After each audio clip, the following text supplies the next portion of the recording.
Welcome! In this video, we're going to be going over joining, specifically what joining is, the different types of joins, some basic queries using joins. We'll then go over how to do multiple joins, as well as how to use the having clause, which is used with joins. So what is joining? Well, joining is the process that allows data from multiple tables to be used. So far, we've only been running our queries on one table, but most of the time you're actually going to need to use two or even more.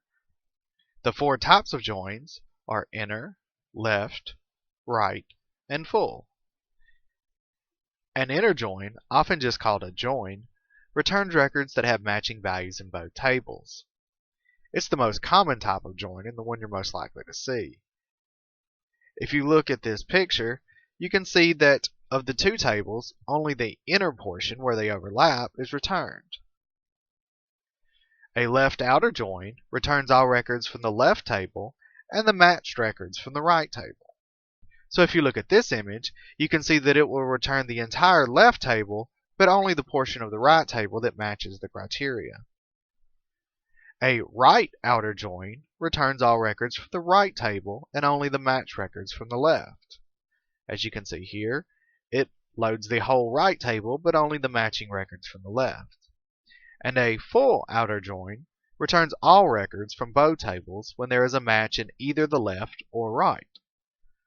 So it returns everything where either side has the value you're looking for.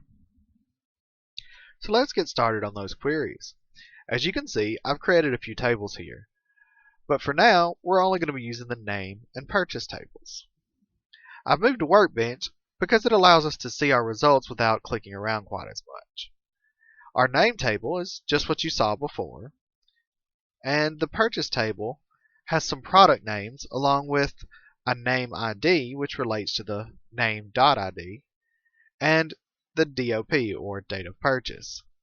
So if we wanted to add the name to this list of results, we can simply say select star from purchase, join name, which is the other table we need, on, and this is where we specify how they're connected, name.id. Now using the dot syntax simply helps you connect the name, the column and the table, because ID exists in both tables. If we don't specify this, it won't know which ID we're comparing to. So name.id equals name_ID. And if I execute this, you can see that it gives us our results. Notice that even though there's 15 names and even more purchases, we've only gotten the results where the name ID equals the name.id. That's what makes this an inner join. To make this a left join, we use the same syntax, but we change join to left join. When we execute this, you can see we've now added the row for peas. That's because there was a purchase for peas, but no name ID was recorded. So now we have all of the products, but we have null for the name because we couldn't match that record. To make this a right one, we change left to right. And when we execute it this time, we get all of the names, but it only has this many products to match. That's because there were no purchases made by these people. So everything else is null. Null just means empty. Now, if we change right to full, we're going to see that it actually gives us the same result as an inner join. That's because it's defaulting to an inner join because MySQL doesn't support the syntax for full joins.